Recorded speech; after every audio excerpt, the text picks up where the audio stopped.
That doesn't sound much like a gavel. Call the Town of Fuquay-Varina Planning Board to order. We will skip right to the item 2, the approval of the minutes in the interest of expediency for the meeting. Item 2A, approval of the minutes. The purpose of this agenda item is to consider approval of the minutes from the August 17th, 2020 Planning Board meeting. Has everybody had a chance to review the minutes of the meeting, and do you have any changes or corrections? If not, I will entertain a motion to accept the minutes. Move they be approved as written. Okay. Second. Okay, got a motion and a second to approve the minutes. Any discussion? All in favor signify by saying aye. Aye. Any opposed? Okay, minutes are approved.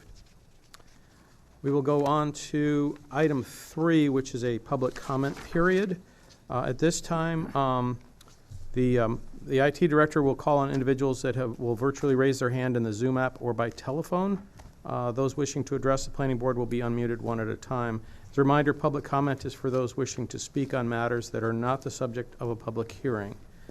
Those speaking are asked to begin by stating your name and address for the public record. Please limit your comments to 3 minutes in order that all who wish to speak may be heard in a timely manner.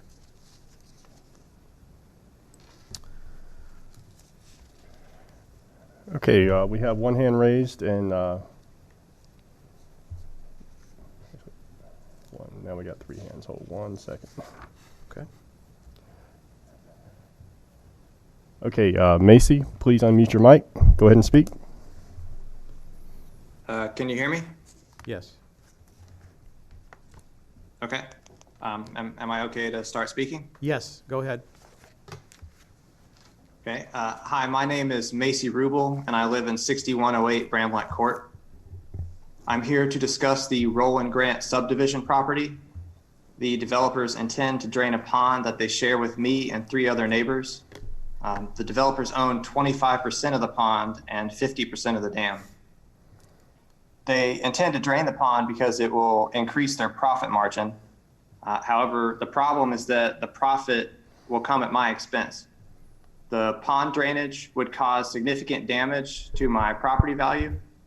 Wake County tax records and my home appraisal show that the pond adds significant value as its ownership is on my deed. Additionally, I purchased my home specifically because of the pond. In fact, I was in a bidding war when I bought my home, and I paid almost $25,000 over asking price specifically because of the pond. I run a large permaculture garden, which the pond is essential for. I rely on the pond for biodiversity and intend to grow water crops in my portion of the pond, not to mention the beautiful waterfront view from my home. I invested a lot of time and money building my permaculture garden and have become a part of the neighborhood. The pond draining may force me to relocate, but the problem is that I would lose money on my home if I tried to sell it. Thinking about it, would you pay the same amount of money for a house that just lost its waterfront view? It is indisputable that draining the pond would damage my home's value. The planning board is meant to protect the general welfare of its citizens and maintain their quality of life. These are words that I took directly out of the land development ordinance. The financial hardship on me and my neighbors from the pond draining does not have to occur, though. It is well within the planning board's power to require that the pond remain as is. In fact, I would argue that the board has the responsibility to do so in order to protect its citizens and follow the town's laws. You should have my attorney's documents, and if not, please let me know. I'm asking for the planning board to require the pond to remain as is, which is well within property law. You have the power and responsibility to prevent devaluation of my property, which is required by law. And that's all. Thank you. Thank you. Do we have another? Yes, Jennifer Norris, please unmute your mic.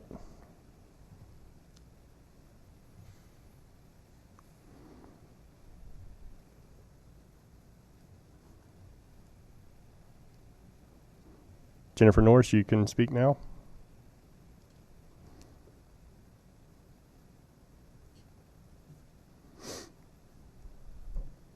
Jennifer Norris, you're unmuted. You can go ahead and speak.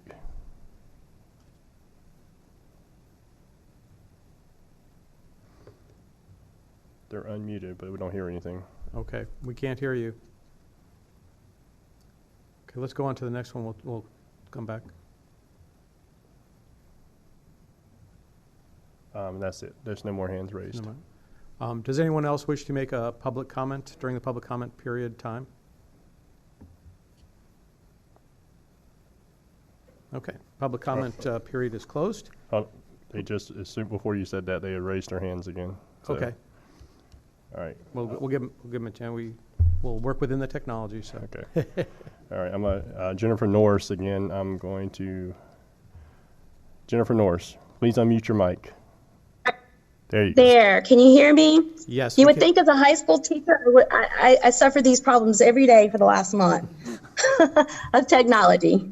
So thank you for being patient. I am going to just read my statement in regards to my property. My name is Jennifer Norris and I live at 6112 Bramlett Court. I have lived on Bramlett Court for 23 years, moving to the street specifically for the pond, and my deeded plat map shows that I have part ownership of this pond. In the 23 years that I've lived on Bramlett Court, I have paid higher property taxes because of the pond. I've maintained the property at the pond, and I have enjoyed use of the pond. There is no doubt that the pond adds property value to my home.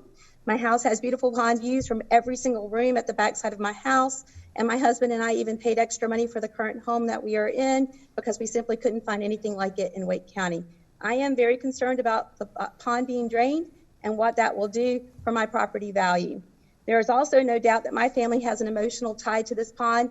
My children have spent their entire childhood playing down at the pond, feeding the fish, catching frogs, wading in the water, and watching animals there. We've had many a family gathering at the pond, and we use it as a retreat in the evenings. And I just don't know how you place a monetary value on something that provides such peace and calm to our daily living.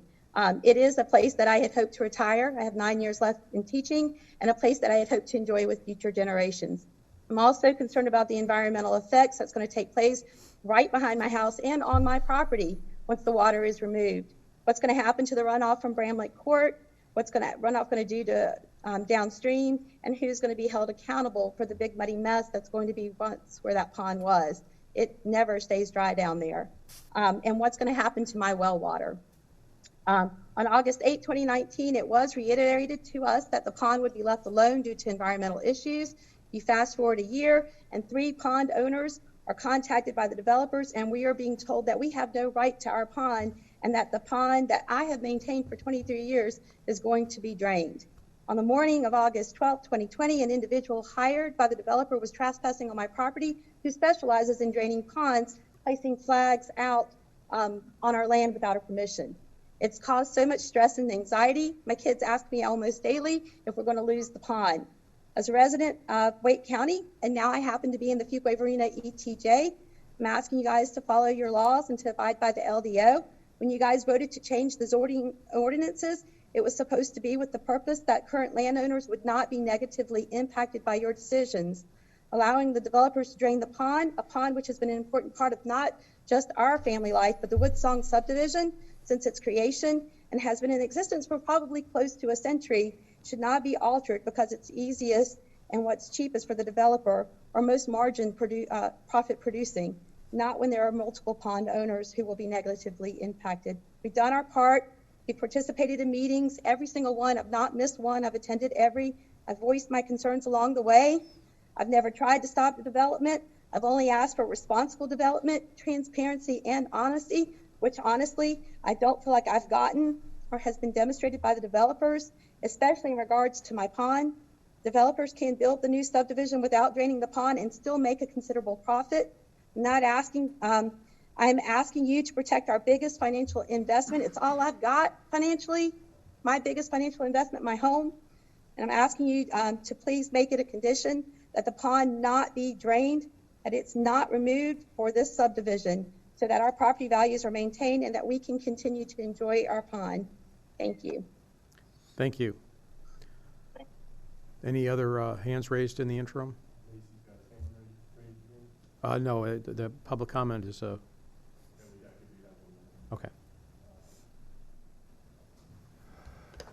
Okay, Michelle, please unmute your mic.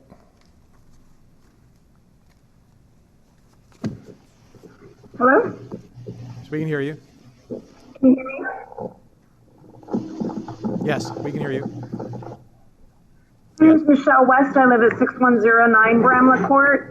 I too am concerned about draining the pond. The whole reason we bought our house was also for the pond. We had a engineer and a separate water company come out and evaluate our well, as our property, if you look at the plot, backs up to the wetland. And we're told that if that pond is drained, our well will be affected by that. We tried to work, all three of us have met with the developer. We tried to talk to them and voice our opinion and our concerns about the pond to no avail. Actually, they were quite snarky, to put it mildly. And when we approached him about what would happen with the wells, he pretty much responded saying it wasn't their responsibility and too bad, so sad. We love the pond. We will be unable to sell our house if that pond is drained. My children and grandchildren enjoy that pond. We actually have been on job sites, and my daughter rescues turtles and brings them to the pond, and it would be very sad to see it go away. I hope you all do the right thing and take into consideration the loss of property value that we will have, the added expense of redoing our wells. We've tried to work with the developer, and they can put their development in, but we don't believe that the pond has to be part of that. Okay, thank you.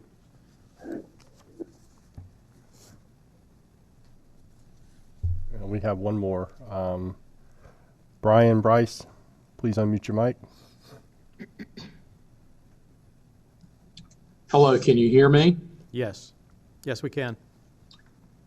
Thank you. My name is Brian Bryce. I'm an environmental attorney practicing in Raleigh, and the homeowners asked me and my office to review the legality of some of these issues, and I believe that we provided a letter in support of their positions that hopefully the planning board has. We stand behind the points that we've made in that letter and available to answer any questions from any board members or town attorney at any time. It's our understanding of the Fuquay-Varina zoning ordinances that in this particular situation, it is clear to us that Ms. Norris, Mr. Rubel, and believe the other property owner as well have a existing property interest on their deeds to the pond. And there is a case we believe on point, the Shear case, whereby property owners, and in that case, it's very interesting. There is a pond in a neighborhood, and the developer or the part of the pond owner wanted to drain the pond and build houses on the area that was drained. And the property owners filed suit successfully to prohibit the developer from doing so, and that such should not have been zoned that way because the property owners had on their deed the reference to the pond as being part of their property right and property interest. We feel like this is the same case, and within the Fuquay-Varina zoning ordinances, it appears that if a development plan is going to cause devaluation or other problems to an adjacent property, a requirement can be made by the planning board and the commissioners that in order for the development to be allowed to proceed, that the development has to be undertaken in a manner that does not cause that property damage or property devaluation. Clearly here, a long-time farm pond that is integral to the neighborhood and is part of the property interests of these three property owners, as you've heard from them and can tell from from the affidavits that sworn affidavits that they've written as well, that such removal of the pond would cause that type of devaluation and loss of use and enjoyment of their property. It's a pretty small, and I think relatively, having done a lot of different zoning requests and property developments across our state, for the local planning board to say, yeah, you can have this development and increase housing and make your profit, but at the same time, it's a small thing to ask to, keep and maintain this long-standing pond. I believe there's also Department of Agriculture rules and regulations whereby the prior farm owners have accepted payments in relation to Department of Agriculture programs, and to remove this water feature from the landscape technically would mean that the property owner, who is now the developer, needs to pay back all of the monies that they had received, because having that water feature was a part of what the farm payment or the ag payment went towards.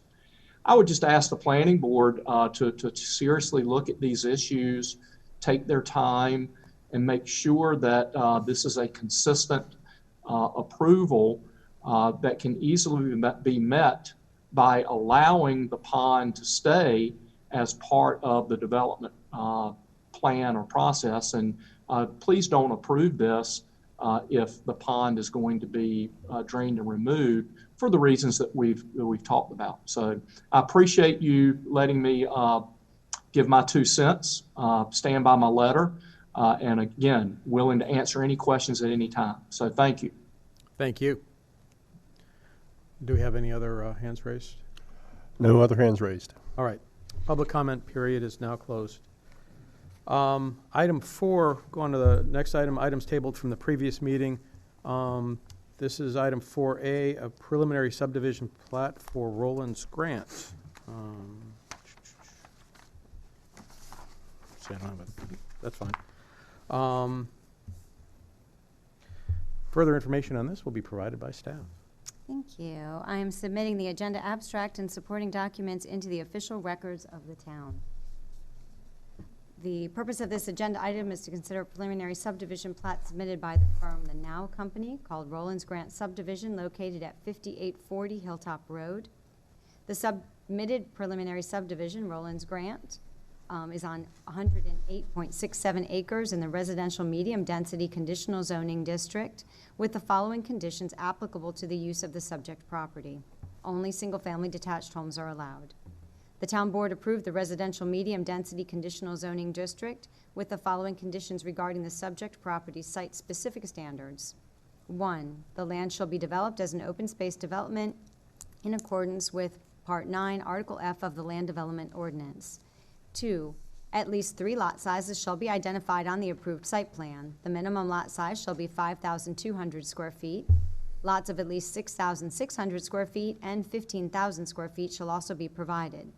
3, larger lots, minimum 15,000 square feet or minimum depth of 50 feet of open space, shall be located adjacent to properties having the following Wake County PIN numbers: 067796169, 067963806, 067796986, 067797245, 06779733237, 067797435, 067797630, 06779773330, 067797829, 06779799051, 06779799145, 06870629992,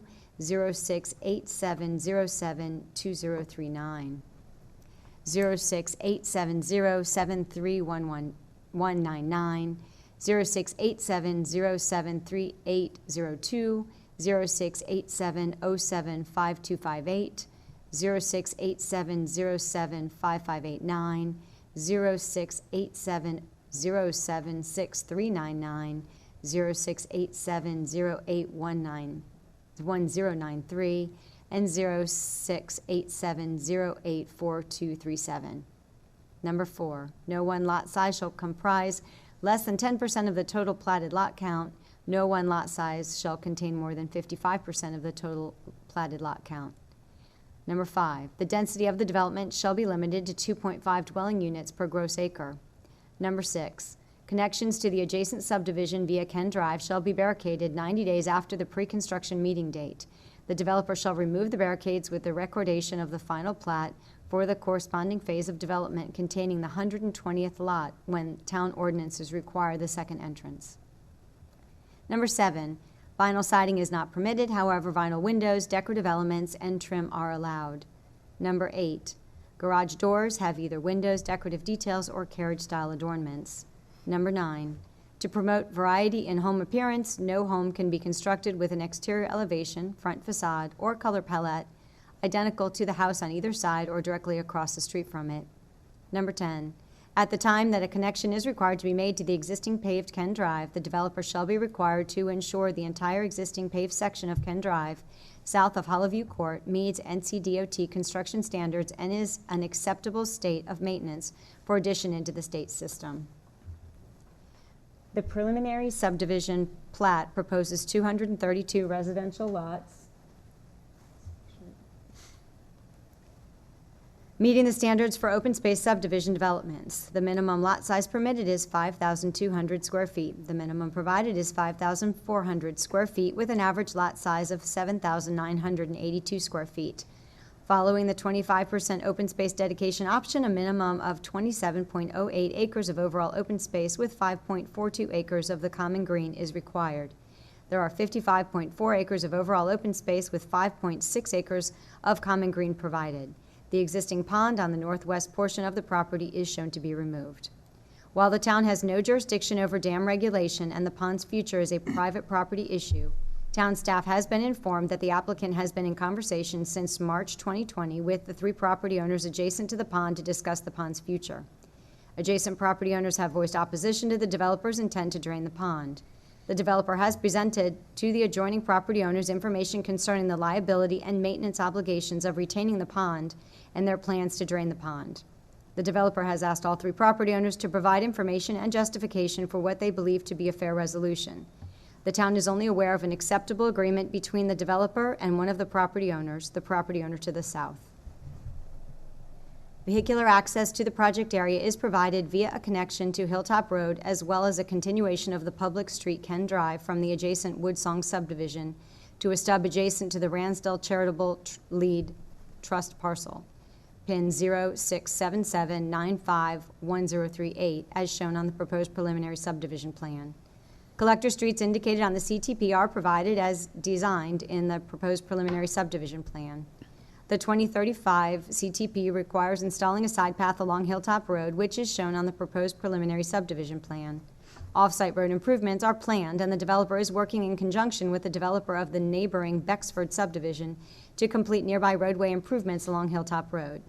To allow both developments to move forward and ensuring all off-site road improvements are completed, the developer of Rollins Grant subdivision will be responsible for adding a right turn lane at the Hilltop Road and U.S. Highway 401 intersection with their first phase of development, while the Bexford subdivision developers are responsible for installing a left turn lane at the intersection of Hilltop Road and NC 42. In the event the Bexford developers do not make the left turn lane improvements on Hilltop Road and NC Highway 42, the developers of Roland Grant subdivision will make these off-site road improvements before platting their second phase of development. Public water and sewer are available to serve the subject properties and will be installed by the developer. The proposed preliminary subdivision plat meets all town requirements, and therefore staff recommends approval. During the August 17, 2020 regular meeting, the applicant asked the planning board to table this agenda item to allow the applicant and staff to comply with block length standards.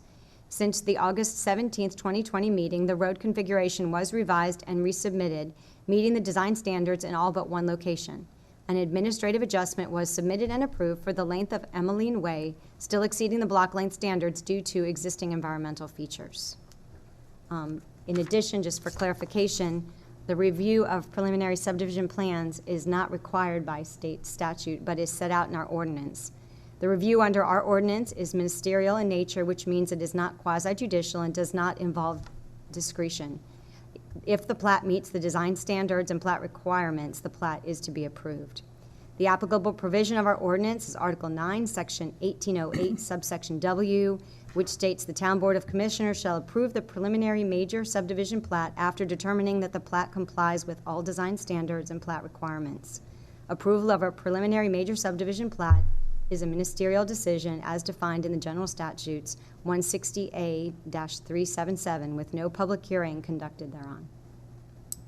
I am available to answer any questions or clarifications. Yeah, I have a few. The first one I have is the block length issue. I guess, can you just explain that just a little bit? I sure can. So we have an 800-foot maximum block length. Okay, so it's the actual feet length, okay. It Yep. sure is.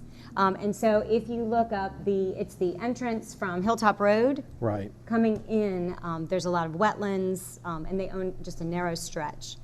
So they did provide a stub to the south along that entrance road to help, but there is a stretch there that I believe they were about 1,000 feet, so they were a little above that. So, but due to the limited configuration of land and the wetlands, there's really no opportunity to provide a stub or break in that area. The administrative adjustment was requested. Okay, so there's actually nothing, and if I look at that, there's actually, on one side, there are very few homes. It's not like it's a long block of Right. homes. It was really that there was a long block. Right, it's really an unloaded street coming in. Right, yeah, exactly. So it just had to be stretched out because there was no, Exactly, there's and really no like I said, option. they did put a stub to the south there, Yep, yeah, I see that. so that met our cross connection and. Okay. And then the other question, let's go to the pond. It looks like, if I'm looking at subdivision plat, that it looks like the subdivision plat does it have a dependency on the pond being drained? And what would be that dependency? So the layout is not varying at all due to the pond's presence. Yeah, that's what I'm kind of getting at the point I'm trying to Right. understand. My understanding, and I am not an engineer, but Okay. my understanding is the town does not have jurisdiction over dam regulation. Right. And the developer identified that there would be cost involved in taking an agricultural pond and placing homes and roadways south of that could create some high hazard dam situation that would be maintenance and liability issues, so. Right, yeah, I just was, from a subdivision plat, and again, from our town planning, from this subdivision plat, does it matter one way or the other to us? Whether that pond is there or not, it will remain open space. They are Okay. not gaining more lots, they are not Okay, so expanding that, the yeah, subdivision. right, and there's no other requirement that we're aware of from a planning and zoning perspective, the pond can stay or go, Yes, and the right. plat still. That is a private property issue that they can work out either way, and it will not Okay. affect the layout of this subdivision. Right, so, yeah, that's exactly what I wanted to know. Anybody else have any other questions? But that pond is part of the green space? Is that what you said? It is currently open space. Mhm. Okay. I have a question. The attorney that spoke in the public hearing, I think it's pretty obvious he was talking about this particular case. He basically said we have the power to make that a condition that the pond stays, and it sounds like from what you're saying and what you're saying with the review of the subdivision plan, that's really not a power that we have. Is that kind of what the truth of the matter is? That is my understanding, that we do not regulate dams, so we are in a position that we. So we really don't have any authority to be able Force to, them to yeah, do it. we have no authority to be able to tell them that has to be a condition. Right, just because if the dam stayed, there would be obligations and liabilities involved Yeah. in maintaining it. And I mean, I guess at this point, even further than that, to put it as a condition, wouldn't that have had to go on at the zoning level, not at Yes. this level? Right. So we really don't have any authority to be able to make that a condition at this point. Is Right that- now, we are confirming that it meets the subdivision regulations. And that's pretty much it. Who owns the pond and who owns the dam and all that is for somebody other than this board. Any other questions on this? Any other discussion? Otherwise, I'd be open to a motion. And I guess also make sure everybody's comfortable with this. That, you know, we can have a discussion about that and make sure that everybody's. Yeah, I mean, I guess he asked the question that I wanted to ask. Right.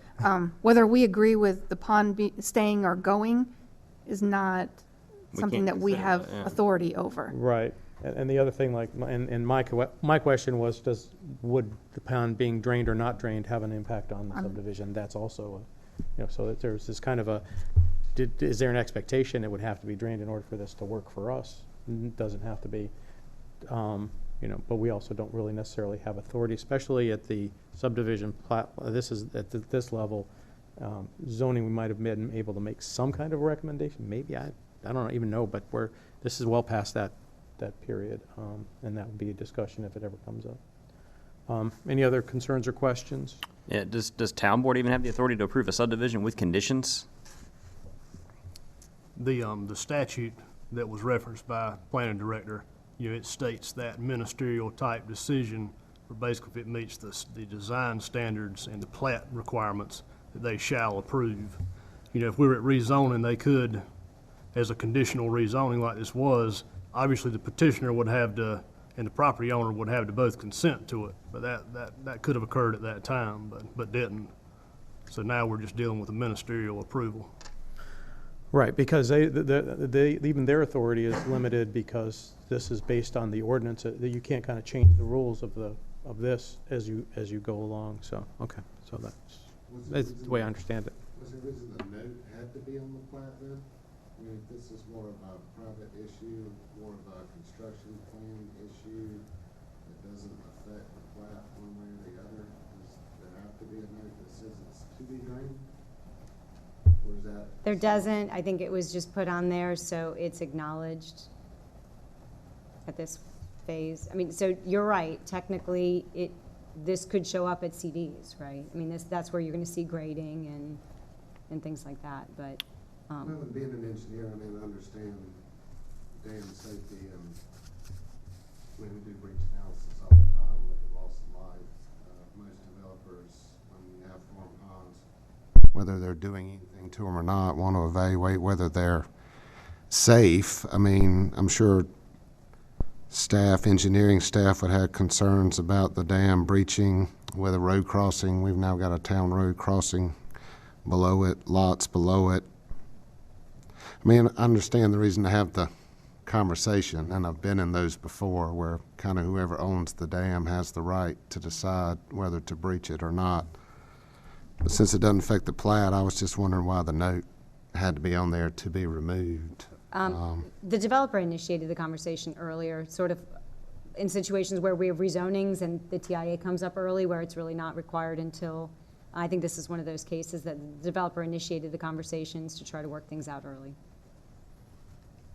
And I mean, I guess the other question would be is, I mean, even if we were to approve the plat, that doesn't, we have no, there's no approval they could go through their approval processes to remove the dam, and if somebody said, an environmental agent said they couldn't, that really has no bearing on us, correct? Because if they remove it or don't remove it, the plat's still the plat is the plat is the plat. This is true. Yeah. That was my question, Pam, is we really have no control over that pond, No, we don't. correct? And it's kind of a mock point. Okay, I would be open to a motion, unless there's further discussion. I mean, I feel bad for the property owners that touched that pond, but it doesn't sound like we have any authority over the pond. I mean, I appreciate the effort they've gone through to hire an attorney to look at it, and the attorney made a statement, but we have to go within our statute and what our attorney tells us, not what their attorney tells us. And it sounds like there's a little bit of a he said, she said going on in that situation. You got property owners telling us that the developer's been rude or this or that, but then we got statements in here that they've tried to reach out and explain to them what all the costs were. We don't know if there's any cost there. So if we have to approve it based on the plat itself and the plat meets the ordinance, I'll make the motion to approve it. I know, I feel. Okay, would you mind making a full and Sure. complete? Yeah. Keep it. Yep. Make the full motion, please. I'll recommend approval of Roland's Grant preliminary subdivision plat, sub PR 2020-03, as presented and recommended by staff. I have a motion. Do I hear a second? Second. I have a motion and a second. Any further discussion? All in favor signify by saying aye. Aye. Any opposed? Motion carries. Subdivision plat's approved. Okay, we'll go on to, this is a time for the public hearings. Okay. Blanket statement for public hearings. Public hearings are a time for petitioners to present requests and for the public to state their concerns and voice opinions in favor of or in opposition to these requests. If you wish to speak, please come to the podium, sign in on the sheet provided, and state your name and address for the record before speaking in regards to the request. Note, due to the COVID-19 state mandate, the public will only have access and input to this meeting using the Zoom social media platform. Do you have the? I do. You want me to Yes, take and the planning director will go through, we probably should have done this before the public comment period, but for. figured it out.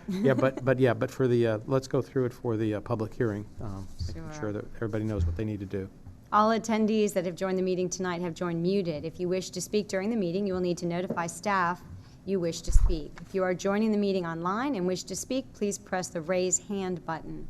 If you are joining the meeting via phone, please press *9 to raise your hand. After you've raised your hand, staff will recognize you to speak by calling out your name or the last 4 digits of your phone number. You will be unmuted at this time and allowed to speak. Once you have finished speaking, you will be muted for the remainder of the meeting. If you wish to speak again, you will need to raise your hand again. Thank you. Okay, this is item 5A, public hearing for rezoning REZ 2020-14. The petitioner is the Carolina Land Group LLC. The purpose of this agenda item is to consider a requested zoning map amendment for a total of 105.41 acres located at 1408, 1409, 1420, 1501, 1520, 1524, 0, and 0 Rogers Road from the Residential Agricultural RA Zoning District to the Residential Medium Density Conditional Zoning District RMD CZD and the corresponding land use plan amendment from Small Lot Residential SLR, Large Lot Residential LLR, and Mixed Density Residential MDR to Small Lot Residential SLR and Mixed Density Residential MDR. Further information on this will be provided by staff. Thank you. I am submitting the agenda abstract and supporting documents into the official records of the town. The subject properties total 105.41 acres and are located in the town's extraterritorial jurisdiction. The properties are subject to annexation. An annexation petition is not being submitted at this time. These properties are currently a mix of uses, primarily farmland, forested, and a few single-family homes with their associated buildings. A portion of PIN 0665049-250 lies across the Harnett County line, which is not considered part of this rezoning. The zoning map amendment petition requests approval of the residential medium density conditional zoning district, which is intended to permit proposed residential development and existing single-family detached, duplex, triplex, or quadplex residential uses. The petitioner has requested the following permitted use conditions be made applicable to the subject properties. 1. Vinyl siding is not permitted. Vinyl windows, decorative elements, and trim are allowed. 2. Anti-monotony. No unit shall be constructed with an exterior elevation or color palette identical to the unit on either side or directly across the street. 3. Right-of-way visibility. Any side or rear facade visible from an existing public right-of-way shall have a covered or enclosed porch or decorative trim or shutters around all windows. 4. Facade treatment. Minimum 24 inches of masonry material at the base along the front facade and surrounding entryway. 5. Garage doors. Garage doors shall contain windows, decorative details, or carriage-style adornments. 6. Glazing. Each unit shall have a front door with a minimum 25% glazing, transom, or door side lights. 7. Duplexes are not permitted. Surrounding properties are a mix of residential, agricultural, and forested. More specifically, future single-family residential structures will occupy the Norse properties as part of the Geneva subdivision, which is currently under construction. Existing properties to the east are single-family residential and agricultural uses, and the west is vacant and forested lands. Properties to the south are located in Harnett County. The 2035 Community Vision Land Use Plan, LUP, calls for the small lot residential, large lot residential, and mixed density residential classifications at the subject properties. Although the requested zoning district is not consistent with one of the three LUP classifications, the petitioner has included a land use plan amendment in this zoning map petition, which will be described later in this report. Public utilities will be installed by the developer in conjunction with future development. The subject properties have access to Rogers Road. Rogers Road is classified by the 2035 Community Transportation Plan as a portion of the future Fuquay-Varina Parkway and therefore is designated as a 150-foot right-of-way. The future Fuquay-Varina Parkway is identified as a 4-lane median divided road with side paths with a carrying capacity of 51,000 average daily trips. Rogers Road is currently a 2-lane unimproved roadway. NCDOT traffic counts are not available at this time. The CTP indicates that this portion of the future Fuquay-Varina Parkway crosses 4 of the subject properties and totals approximately 2,621 feet in length across the subject properties. Future development of the subject properties will require the dedication of the 150-foot right-of-way and construction of 2 lanes and a side path of this section of the Fuquay-Varina Parkway, totaling approximately 4,150 feet. Additionally, the CTP shows a future collector street on the subject properties from Anderson Wood Drive to the future Fuquay-Varina Parkway. The petitioner held the neighborhood meeting on August 17, 2020 via the online conferencing application Zoom. The meeting report is attached and the town staff takes no position as to its content. The 2035 Community Vision Land Use Plan calls for the large lot residential, small lot residential, and mixed density residential classifications at the subject properties. The Land Use Plan classification SLR and MDR, small lot residential and medium density residential, are compatible with the proposed zoning district, but large lot residential is not due to its density requirements. Therefore, the petitioner has proposed a land use plan amendment from large lot residential to small lot residential on PIN 06652455656. This amendment supports the land use plan's recommendation CF1, invest in existing growth areas, which encourages the extension of utilities and growth of development in areas that are already in the growth process to maximize effectiveness. Additionally, the amendment supports H1, provide mixed housing and diversity, which encourages a mix of housing types and development projects. As such, the requested land use plan amendment is consistent with the 2035 land use plan and its vision. The land use plan amendment, if approved, would allow for the site to be developed more consistently and appropriately as it relates to the proposed use and surrounding area.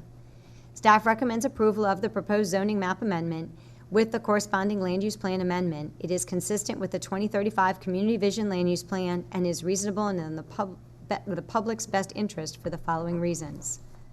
Although the requested zoning map amendment is not consistent with the 2035 Community Vision Land Use Plan classification of large lot residential, the petitioner has opted to request a change of the land use plan to small lot residential and mixed density residential, which are more appropriate to the surrounding use, proposed use, and location. The requested zoning map amendment is consistent with the 2035 Community Vision Land Use Plan's recommendation CF1, invest in existing growth areas, and H1, provide mixed housing and diversity. The requested zoning map amendment would better conform to the surrounding uses and provide the ability to develop the property for its proposed use. I am available to answer any questions. I do have one question on the conditions. Condition 7, duplexes are not permitted, but this zoning allows single-family, duplex, triplex, and quadplex. So does that tell me that on this property, triplexes and quadplexes would be allowed? Technically, I believe so. Because I'm used to seeing that as only single-family allowed, to exclude duplexes and not to exclude triplexes or quadplexes was kind of an interesting choice. Yes, it is. So, I mean, that is something that could be requested. You are correct, they have not. Okay, yeah, so, yeah, all right. So, but it is, duplexes are not permitted. That's what that condition is. Yes. Okay, does anybody else have any questions before we start the public hearing? I got one question. Why, just out of curiosity, why was that one sliver large lot residential and then the small lot residential below? Is there a reason for that, and that now we're doing the land use plan, or is it just something that just slipped through the cracks? I'm not really sure. So, I mean, it was all like for like. Gotcha. So okay. it's basically what it was before.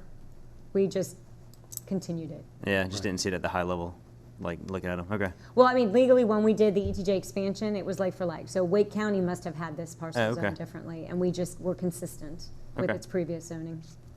Right, it looks like it was actually probably part of a larger Yeah, it's just lot at weird some that time, one. and when it was cut off, it was never. It's just weird looking at the land use plan and seeing small lot residential up against Harnett County, and then as you come further into town, it's large lot residential. Right. It seems like we may have had a bust in our own land use plan just because of the way that Wake County had it previously there. Well, also, those are generally smaller lots and might have already had homes on them and that kind of thing. Yeah. Driven some of the zoning. Just interesting.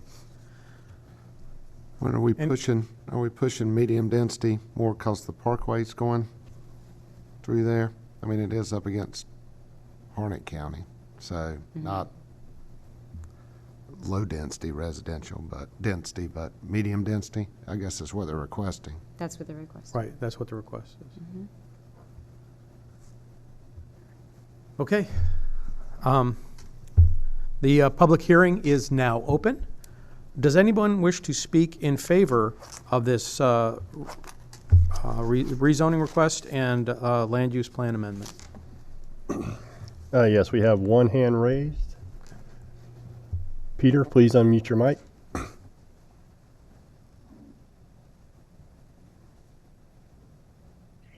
Hello. Can you hear me first? Peter Canasson here with Jones Canasson Engineering. Yes, Peter, we can hear you. Okay, thank you. Peter Canasson with Jones Canasson Engineering. Also on the team here with me is Aaron Markham with our firm, and Kirby LaForce, who is with Carolina Land Group as the developer. We appreciate staff and their support and all the help that they assisted us with the during the rezoning process. The staff report is very thorough. We appreciate that, and I certainly don't want to get too far into it as it is very thorough, but just to hit on a couple of the bullet points. 8 properties on Rogers Road. We are requesting a zoning change from rural residential to residential medium density with conditional zoning district. The exception has been said is one piece that is in Harnett County that is not included in this request. The requested zoning is in line with the 2035 community land use plan in order to provide mixed housing and density. And as was mentioned, we are offering those architectural standards and conditions to the rezoning in order to be consistent with other neighborhoods in the town of Fuquay-Varina.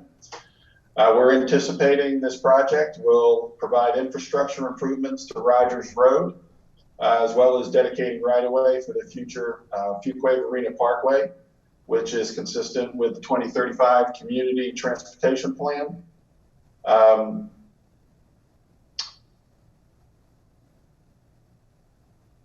This rezoning is compatible with the 2035 Land Use Plan, which has most of these properties designated as small lot residential or medium density residential. And we are requesting a land use plan amendment for one parcel to change from large lot residential to small lot residential for consistency with the surrounding properties. We're certainly excited to bring this rezoning to the town. We believe this is an area that will be growing in the future, and we believe that we have a good project to bring into this area. So we're excited about it, and we appreciate your time, consideration, and certainly we are here to answer any questions that you may have. Okay, thank you. Does anyone else wish to speak in favor of this zoning map amendment and land use plan amendment? There are no other hands raised. Okay, does anyone wish to speak in opposition to this zoning map amendment and land use plan amendment? There are no hands raised. Okay, no one in opposition. Okay, the public hearing is now closed. There was one question I had.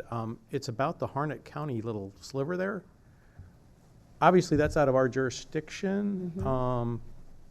But how is that being dealt with, or I guess just kind of more from an educational or informational aspect for this planning board? It's my understanding that we cannot provide services to Harnett County, so that they would have to deal with that. So they're basically they've carved it off, and then they're probably going to have to include it in Harnett County subdivision rather than expanding this subdivision. Right. So that really, just I'm again, this is more educational, and I Yeah. apologize, but we really don't have the capacity necessarily to have a development that would cross county lines because of our agreements with, specifically with Harnett County? Mm-hmm. Okay. That makes sense based on our history. Thank you. So when, Sorry for the You're fine. side trip there. on that note, if this moves forward with development and they come back with the subdivision plat, will the plat, what will we be approving at that time? Just what's in our jurisdiction and not look at what's in, if they show something in Harnett County? So yes, they will not, we cannot approve, we have no jurisdiction over anything in Harnett County. So anything they would do in Harnett County would have to go through Harnett County. Okay. They could show a road stub to the county line, and then whatever they did past that road stub would be like an adjacent property owner, in a sense, right? Would be something different. Okay. Right. I think we've also seen them where they might show us what they're doing, but it's not part of the, not part of the plat we're approving. It's just contextual. It's contextual information for what they're doing, so, okay. Any other questions? Yeah, I'm going to piggyback off what Jim was saying. Like, we're doing medium density here, and I'm assuming that's because the parkway's running down here. Do we know what Harnett County's land use is? I mean, we've got one piece of a property that's going to touch Harnett County, and I think we're trying to be good stewards for everybody. And I particularly have made this comment on several of them, that where we have these smaller lots up against these bigger tracts of land, that we have some provision in there at a condition that kind of protects our neighbors a little bit. I mean, whether that's a bigger lot or that's a buffer or that's a combination. We just saw on the Roland one that there was a zoning condition in there on they have to be 15,000 square feet or have a 50-foot buffer or something like that. Mm-hmm. I mean, if this was to go through as a standard subdivision without any conditions, what's the buffer up against Harnett County for a medium density subdivision? Well, the interesting thing is that the area adjacent to the Harnett County line is their property. Yeah, that's fine. It's all. So, so technically they would be required the same perimeter buffer, if this becomes a smaller lot, depending, generally that's a 10-foot type B to a small lot to big lot, or open space subdivision to larger lot. It's just an interesting concept. I mean, was there any talks about adding any conditions in there to protect kind of our neighbors down? I mean, we're getting awful close to Harnett County down there. Mm-hmm. Oh, right on them. I mean, you're pretty much there, and there's not too many 8,000 square foot lots right there at the Harnett County line. So it just seems like there should be some sort of, I mean, for an advisory board, I think that's kind of where I'm at. I think that's fine, but there should be something we do to protect our neighbors to the south a little bit. I don't know that a 10-foot buffer quite gets the job done as far as transitioning from rural and in the Harnett County area into, I mean, this isn't exactly the part of Fuquay that's booming the most right at the moment. So, I mean, it's kind of like there's zero transition in there. You just drive from one to the next. Well, is this one of our preferred growth areas, though? Is it just out of? So it's directly south of Geneva. So Okay. it's more a continuation of current development. Okay, yeah, so it's not an actual preferred growth area that we've identified for the town.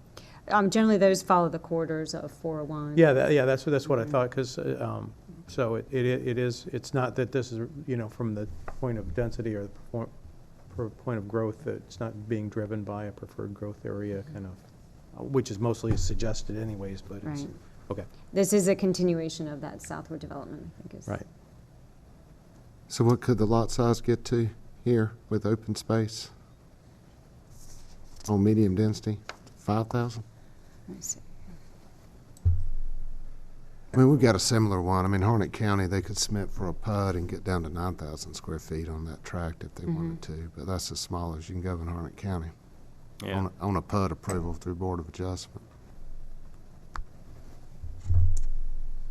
So depending on the open space, their percentage of open space, which I think is not determined at this point, but 10% could get down to an 8,000 square foot in the RMD. 18% open space could get to a 7,000 square foot, and 25% open space could get to a 5,000 square foot open, lot. But I don't believe that they have determined the percentage of open space at this point.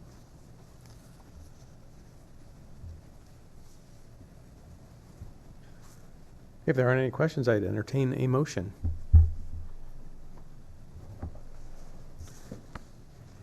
I will motion to recommend approval of REZ 2020-14, the zoning map amendment at 1408, 1409, 1420, 1501, 1520, 1524, and 0 Rogers Lane from residential agriculture to residential medium density conditional zoning, as well as the proposed zoning amendment with corresponding land use amendment.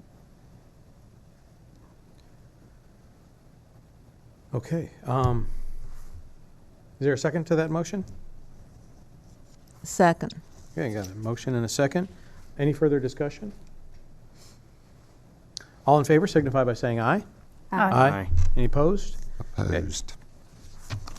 What's that? Opposed. We got an opposed? Mhm. Did you get that, Natalie? Can she hear us? Okay. Yeah, just for similar reasons. I mean, you know. Yeah. Understand. Okay, so the I motion. did get that, thank you. Okay, so the motion carries. I would like to see it go with a condition of buffers on it, but. And then I'll just make a administrative comment that before it gets to the Board of Commissioners, if you'd look at that, the duplex condition, they might want to look at changing that just for. Well, that was my reasons, yeah. It's just a little looser than we've seen a bunch. I mean, I know Yeah, development's coming, and it's going to be similar, but we got duplexes, triplexes, quadplexes. Yeah, I think it's more of the intent wasn't being explicit. We got none of our standard buffering conditions or compatibility conditions. I mean, it's just a little looser. Okay. All right. Any other, there's no other business. Administrative reports, we've got a planning staff report. Looks like all of our stuff is getting through the town board too, which is always, makes me feel better. Unless there's any other business, I would entertain a motion to adjourn. So moved. Second. Okay, got a motion and a second to adjourn. All in favor signify by saying aye. Aye. Any opposed? We are adjourned. Thank you.